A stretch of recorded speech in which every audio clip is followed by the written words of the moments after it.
Hi everyone to this edition of The Elevator. And as you'll know with this program, we're interviewing a group of inspiring individuals who've managed to elevate themselves against the odds, but more importantly are elevating others around them, their community and the country. And one person who epitomizes everything that I've just said is Lord Popat. He came to this country with the proverbial nothing, or, pound in his pocket, from Uganda as one of the refugees from Idi Amin's government, made a successful business over here. That didn't just stop him there at a business where many people would have stopped, became a peer in the House of Lords, and is now instrumental in bringing UK investment into Africa and vice versa, and also has launched a very important report for the community, which we'll touch upon. But first of all, Lord Popat, what I wanted to ask you is, well, it's quite traumatizing coming to a new country as an immigrant with nothing.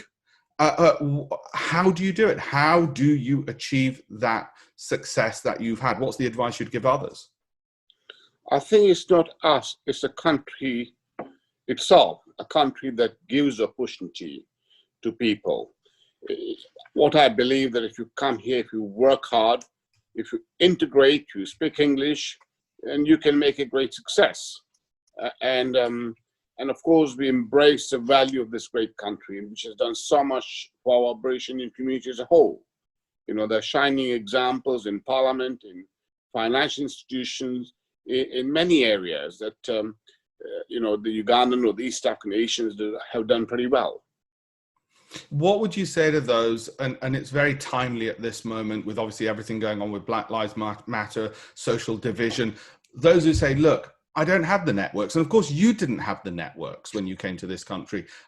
What would you say to those who say, well, wait a minute, how do I lift myself up? How do I get those networks? How do I integrate? Where do I even start? Well, I think that the place to start if you come as an immigrant here is a place of work where people are working, speaking English. I learned how to speak English when I worked as a waiter, 2.5 years. And that way I was engaging the people, I was integrating with people, but I was understanding those British values and customs and practice. And obviously what I did and many Ugandan nations or East African Indians did was pick the best of British and the best of Indian. In fact, I've written a book on the subject called British Subject. You have. I've got a copy. Yeah. Fantastic. And that says a lot about coming to this country and how you can do well in this country. And well, first of all, I recommend that to everyone. We'll make sure there's an Amazon link to that when we post the video. And whilst you've said, and there's the Union Jack there, which I'm delighted you've got there, and the book is called A British Subject. You've very much kept your Indianness as well, and you're at the heart of the community. Why is that important? Why is that important to you? How has that given you strength and bolstered you? I think different communities make this country. Country is made in such a way with rule of law, democracy, and freedom that we can all work together, engage with each other, and make a success of us, but of the country as a whole. Now, a large part of our audience will be at the other end of the socioeconomic line, let's put it that way. They'll be in the city. They're going to be hugely successful accountants, lawyers, and such like. What would your advice be to them who, obviously they've got their head down, they've got their education, they're earning a living for their family. What about saying to them, reaching out in the broader community and public service? What's your message to them? I think the word public service is important. We have this duty of care to this country, and give the civic duty is very important. That's where you meet large number of people and you learn and you understand the way the country operates, the way the organization institutions operate. What would you say, before we move to a very important report that you've done, what would you say was the critical turning point for you from being, like I said, pretty much refugee status to huge business success and where you are now? What was the critical, whether it's a trait or somebody you met, a mentor, what was the turning point, would you say? The turning point came for me in many ways, quite few turning points, is working as a waiter, and I was allowed to do evening classes at Kilburn Polytechnic then. So working and studying, working hard and studying at the same time, and qualifying and developing ourselves and moving different levels each year or year after year. And that developed you not in terms of career, but as a person as well. And that obviously gave you a lot of context. I mean, we have many good examples of British Indians who have done very well coming from East Africa or something. I know Chancellor Rishi Sunak is a classic example. Priti Patel, Alok Sharma is a business minister now. So it's engaging the people, it's integrating and working with them. Yeah, and I think that message of lifelong learning, education, especially going to resonate now where the economy is in so much turmoil and people's lives are in so much turmoil, to have that attitude of learning and that attitude of hope and resilience. Now, tell me more about the report. You've commissioned and been behind this very important report. Now, whilst ostensibly it's just for the Luhana community, it's actually more for not just the British Indian community, but actually for the UK. Correct. An aging population and how we cope with that. Could you tell me more about the report, how it came about? Right. In fact, I was honored and asked by the Luhana community to commission a report for the Luhana community, but I took evidence from a wide range of other community members as well, including the Jewish community, Somali community, Kutchi community. And this, although this report is, was commissioned by Luhana community, is for the benefit of the wider British Indian community to explore the impact of aging population and how we can better deal with it. We are all aging very fast, very quick. And if you look at the demographic, the country's aging population in terms of numbers are going up. But it is even much bigger within the Jewish community and the British Indian community. And this report, in fact, the aging population Perfect. In the Luhana community, what are the key challenges and solutions, was only launched last month. And this was done prior to COVID-19 outbreak earlier this year. It has highlighted the urgency of better serving our aging population and strengthen my determination and community's determination to address the implication of aging population within the British Indian community as a whole. Yeah, and we've seen that actually our community has been at the forefront of suffering in terms of the impact of COVID. So it's been very timely in that regard, but we've also been at the forefront in the NHS of serving people as well. We're a heart of the community, and that's what the report draws out. We'll make sure there's a link to that so people can get access to it around the social media. If I just give you some background, please. That in fact, I took evidence from about 120 people, institutions. We spent about 2,000 hours on the subject with a team of 4 people, Amit Jogia, Rupal Kantaria, Rupa Gnatra Popat, and myself. And it took 18 months to put it together. We all age every second, every minute, every day. But these extra years of life are a great gift to us. And what I found out from my research, that we're not able to enjoy it yet. And frankly speaking, I was initially reluctant to do this report, but when I did it, I enjoyed doing it, but I learned a lot about myself, how best we can live this longer life and in our old age. What are the key findings? What are the key findings for government and maybe also for us who are watching? Well, the key findings, what I did find was one of the major problems within the British Indian community, you won't believe, is loneliness. Yeah. Okay. Secondly, is housing as well. It's not fit for purpose as such. And there's a tremendous pressure on National Health Service.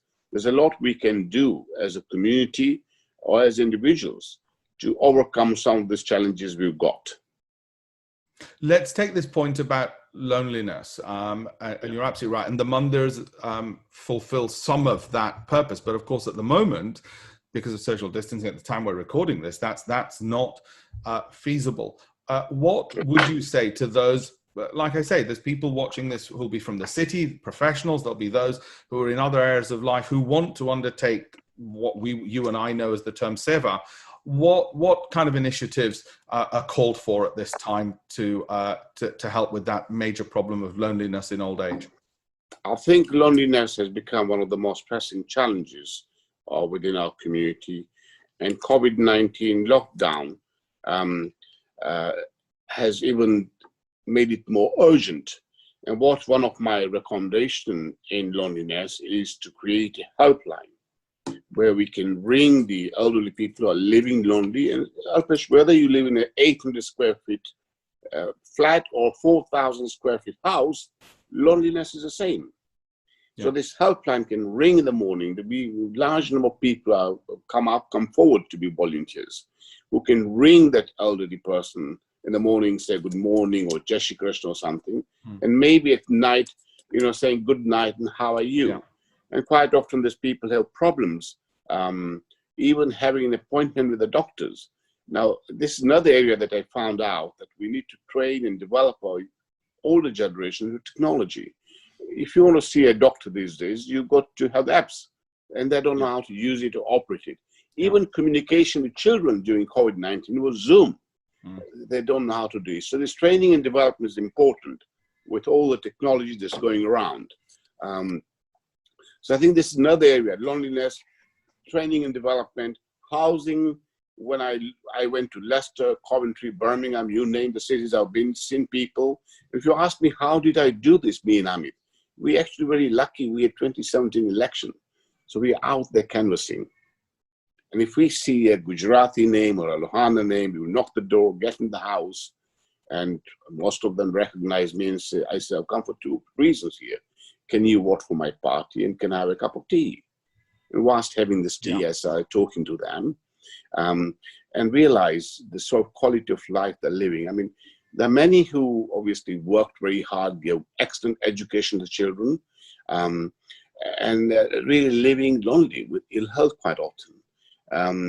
And frankly, in terms financial terms, they're living on the pension or they're getting, although the house is paid off, but they have these expenses. So there also financial planning is a key area that we need to help them to plan in advance for their retirement. We are living longer because of, amazing healthcare system we have in this country.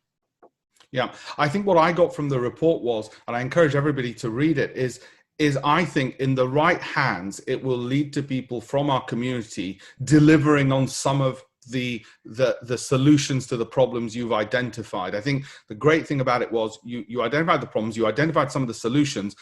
I think there'll be people who read it and say, actually, on implementation, we could do that. That's something we can help with. And I think that's what it did for me. It gave that direction for those listening to this, thinking, I'm looking for something to do, make myself useful. This would be a fantastic starting point for them to take it forward. And so, like I said, I encourage them to read it and find solutions to social ills. Lord Popat, we're going to be running out of time very soon. What overarching message would you want to give to the people watching, whether it's about the report, anything you've not had a chance to get across, or more broadly, your vision, your plan for the future, your vision for the country, those kinds of things?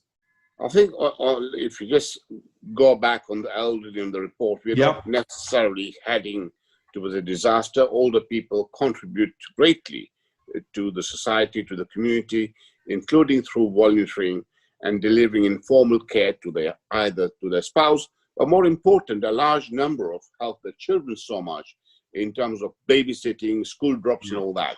So they make amazing contribution, which is something to be welcomed. All I can say, Alpesh, too, if anybody wants a hard copy of this report, please email me or email you. You can forward the email to us, and we'll be very happy to post them first class. It is worth reading for young and old. It's a document for many years to come. So much to learn from it. What sort of lifestyle should we have as elderly, or what sort of lifestyle should we help our parents to have a good life? No, I think you're absolutely right. I think, like I said, I think for me, what it'll do is there'll be some people watching it. There might be entrepreneurs, for instance. There might be tech entrepreneurs. Correct. There might be a group of young individuals at a city firm who say, hey, this is something we can get behind. It's already been well researched, so they don't need to do the research themselves. That's the brilliant thing about it. Like you said, you spent thousands of hours with your team, and I know Amit as well, who've made this possible. And anybody who wants to solve a problem first needs the research. You've actually done the hard part for them, and they can get behind it. And I think it really could inspire change. Yeah, we got to admire the the Smiley community and the Jewish community, where they have retirement village for their own community, living together, working together, looking after each other, having activities. Activities is key for elderly people, both physical and mental activities. So And we should really be building the retirement village. British Indians should also be building retirement homes. Why not? Do you get me? I would not advise anyone to put their parents in a nursing or a care home. But the fact is their health is such, it's very difficult to look after them at home. And the hospital doesn't want you. So we need to create this type of community hub where we can enjoy our retirement, we can enjoy the last few days of our life. Yeah, no, I think you're right, especially like you say with the Jewish community and the Ishmaeli community, and how for instance, in the Ishmaeli community, the Aga Khan has inculcated and been a lightning rod of giving and service. Right. And I think sometimes as we get busy with our professional lives and our nuclear families, we forget the values that we have both as British people, but also as Indians, of having that interaction. And I assume that you'll be bringing these issues up in Parliament when the opportunity arises, and correct, carrying these things forward. Any final thoughts in closing before we sadly have to call it a day? Well, we have one in British Indian works in the City of London. They're highly qualified, very rich, very able. And they want to do more for the country. They want to do more for their family. They want to do more for the community. All I would advise them that we're always constantly looking for people to serve government bodies as non-executive directors. Please come forward, become a councillor, become an MP. You know, there's huge opportunity available, and we can make better living for our country, for our people, and for our community. That's actually a fantastic message. And I know, having worked with you with my government hat, my Department for International Trade hat, where I'm in the Global Entrepreneur Program, and the work you're doing in bringing inward investment into the United Kingdom, and as well as this program, which is going out for City Hindus Network, but also more broadly, it's open to everybody. I think that's a really important point you close on that. There are people, especially at this tumultuous time, who'll be looking for direction, looking for new things to do, is to look at those public service posts as well. And like I said, I'll make sure they've got a link to both the book and the report, because I think it'll inspire them. I think it'll inspire them to make huge changes. So Lord Popat, thank you very much for being an inspiration, but also continuing with energy and vigor to fly the flag, as it were, for these great causes. Thank you. Thanks. Cheers. God bless.